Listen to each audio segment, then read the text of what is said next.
నమస్కారం. మన వంటగదిలో ఉండే ఓ సాధారణ కూరగాయ వెనుక ఎంత పెద్ద కథ ఉందో ఈరోజు తెలుసుకుందాం. దాని రుచి కొంతమందికి నచ్చదు, కానీ చాలామందికి మాత్రం అది ఓ మహారాజు. అవునండి, మనం మాట్లాడుకోబోయేది వంకాయ గురించే, మనందరి కూరగాయల రారాజు. సరే, అసలు విషయానికొద్దాం. వంకాయనే సరదాగా కూరగాయల రారాజు అంటారు గదా. ఇంతకీ ఎందుకంటారు? దాని తలమీద కిరీటంలాగా ఆ తొడిమ ఉన్నందుకా, లేకపోతే దాని వెనుక మనకు తెలియని ఇంకేదైనా పెద్ద కథ ఉందా? రండి, ఈ ప్రశ్నలకు సమాధానాలు వెతుక్కుంటూ మన ప్రయాణాన్ని మొదలుపెడదాం. మరి ఈ రారాజు ప్రయాణం అసలు ఎక్కడ మొదలయ్యింది, దాని మూలాలు ఎక్కడున్నాయో తెలుసుకోవాలంటే మనం కాస్త చరిత్రలోకి వెళ్లాల్సిందే. ఒకసారి చూడండి, వంకాయ కథ ఎంత పాతదో. క్రీస్తుపూర్వం 4000 సంవత్సరాల క్రితమే, అంటే సింధూలోయ నాగరికత కాలంలోనే దీని ఆనవాళ్లు ఉన్నాయట. ఆ తర్వాత సుమారు 1500 క్రితం మన భారతదేశంలో దీన్ని పంటగా పండించడం మొదలుపెట్టారు. అక్కడనుంచి మధ్యయుగంలో సిల్క్ రోడ్ ద్వారా వ్యాపారులతో పాటు ప్రపంచమంతా ప్రయాణించింది. ఇక ఈరోజు ఇది ప్రపంచవ్యాప్తంగా ఓ ప్రధాన పంటగా మారిపోయింది. నిజంగా ఎంత గొప్ప ప్రయాణం కదూ! ఈ వంకాయకు కూడా ప్రయాణంలో ఎన్నో పేర్లు వచ్చాయి. దీని పేరు వెనుక కథ కూడా చాలా ఆసక్తికరంగా ఉంటుంది. సంస్కృతంలో దీని పేరు వాతింగణ, అంటే గాలి రుగ్మతను తొలగించేది అని అర్థం. బహుశా అప్పట్లో వాతాన్ని తగ్గించే ఔషధంగా వాడేవారేమో. ఆ పేరు కాస్త హిందీలో బైంగన్ అయింది. పోర్చుగీస్ వాళ్లవల్ల బ్రింజల్లాగా మారి చివరికి మనకు తెలిసిన ఇంగ్లీష్ పదం బ్రింజల్గా స్థిరపడిపోయింది. ఇక అమెరికాలో అయితే కోడిగుడ్డు ఆకారంలో ఉండే తెల్ల వంకాయలను చూసి ఎగ్ ప్లాంట్ అని పిలవడం మొదలుపెట్టారు. చరిత్ర అద్భుతంగా ఉంది. సరే, మరి మన ఆరోగ్యానికి ఈ రారాజు చేసే మేలేంటి? ఆయన తన ఖజానాలో మనకోసం దాచిన ఆరోగ్య రహస్యాలేంటో ఇప్పుడు చూద్దాం. అరే చూడండి, కేవలం 25 క్యాలరీలు.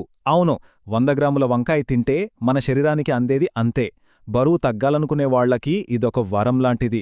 కడుపు నిండిన ఫీలింగ్ ఉంటుంది, కానీ క్యాలరీలు మాత్రం చాలా అంటే చాలా తక్కువ. ఇది కేవలం తక్కువ క్యాలరీల విషయం మాత్రమే కాదు, పోషకాల ఘని కూడా. ఉదాహరణకు, ఇందులో ఫైబర్ చాలా ఎక్కువగా ఉంటుంది. ఇది మన జీర్ణ వ్యవస్థకు చాలా మంచిది. పొటాషియం మన గుండె ఆరోగ్యానికి సపోర్ట్ ఇస్తుంది. ఇక విటమిన్ కే, ఇది రక్తం గడ్డకట్టడంలో సహాయపడుతుంది. అన్నింటికన్నా ముఖ్యమైన విషయమేంటంటే, దీని గ్లైసిమిక్ ఇండెక్స్ కేవలం 15. అంటే షుగరున్నవాళ్లు కూడా దీన్ని ఎలాంటి భయం లేకుండా తినొచ్చు. ఇక్కడ ఒక చాలా ముఖ్యమైన విషయం ఉంది.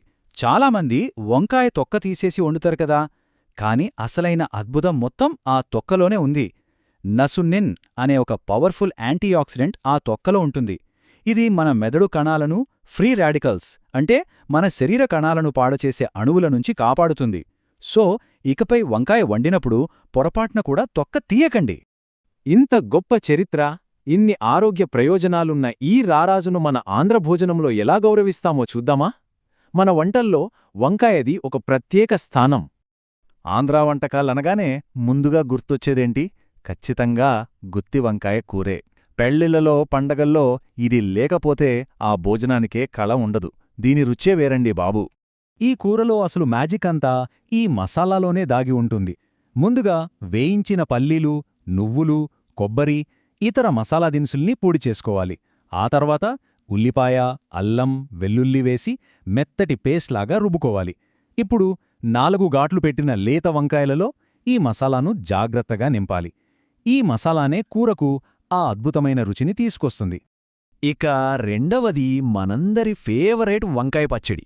వేడివేడి అన్నంలో కొద్దిగా నెయ్యి వేసుకుని ఈ పచ్చడి కలుపుకుని తింటుంటే అబ్బో, మాటల్లో చెప్పలేం. దీని తయారీ కూడా చాలా సింపుల్. ముందుగా నూనెలో పచ్చిమిర్చి, వెల్లుల్లి, వంకాయ ముక్కలు వేసి మెత్తబడేదాకా వేయించాలి. తర్వాత టొమాటో, చింతపండు వేసి గుజ్జులా అయ్యే వరకు ఉడికించాలి.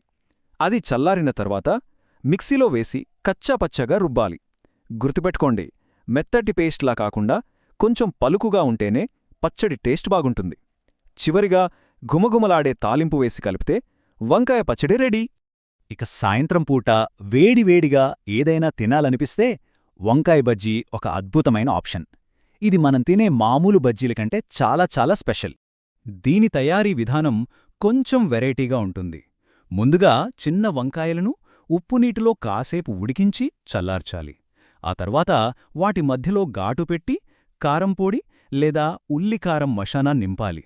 ఇప్పుడు శనగపిండి బియ్యపిండి కలిపిన మిశ్రమంలో ముంచి నూనెలో బంగారు రంగు వచ్చే వరకు వేయించాలి. వర్షం పడుతున్నప్పుడు ఈ వేడివేడి బజ్జీలు తింటే ఆ మజాయే వేరు కదా.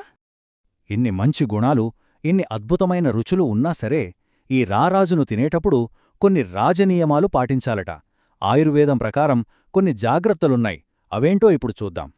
ఇది చాలామందికి తెలియని కానీ చాలా ముఖ్యమైన విషయం. ఆయుర్వేదం ప్రకారం వంకాయకు వేడిచేసే గుణం ఉంటుంది. అదే పెరుగుకు చలవచేసే గుణం ఉంటుంది. ఈ రెండూ కలిపి తిన్నప్పుడు మన జీర్ణ వ్యవస్థ కన్ఫ్యూజ్ అవుతుందట. దీనివల్ల అజీర్తి, గ్యాస్, కొన్నిసార్లు స్కిన్ ప్రాబ్లమ్స్ కూడా రావచ్చని ఆయుర్వేదం చెబుతుంది. దీన్నే విరుద్ధ ఆహారం అంటారు. కాబట్టి వీలైనంతవరకు వంకాయ కూరను పెరుగుతో కలిపి తినకపోవడమే మంచిది. వంకాయ అందరికీ ఒకేలా సరిపోకపోవచ్చు. ముఖ్యంగా కిడ్నీలో రాళ్ల సమస్య ఉన్నవాళ్లు, నైట్ షేడ్ కూరగాయలు పడనివాళ్లు, రక్తహీనతతో బాధపడేవాళ్లు, అలాగే గర్భిణీ స్త్రీలు, లో బీపీ ఉన్నవాళ్లు కాస్త మితంగా డాక్టర్ సలహా మేరకు తీసుకోవడం ఉత్తమం. చూశారు మన వంకాయ కథ. కేవలం తలమీద కిరీటంలాంటి తొడిమ ఉండటం వల్లే కాదు, దాని గొప్ప చరిత్ర, అద్భుతమైన ఆరోగ్య ప్రయోజనాలు, మన వంటగదిలో అది సృష్టించే రుచుల వల్లే వంకాయ నిజమైన రారాజు. ఈ వివరణ మీకు నచ్చినట్లయితే దయచేసి లైక్ చేసి మీ స్నేహితులతో పంచుకోండి. మరో ఆసక్తికరమైన విశ్లేషణతో మళ్ళీ కలుద్దాం.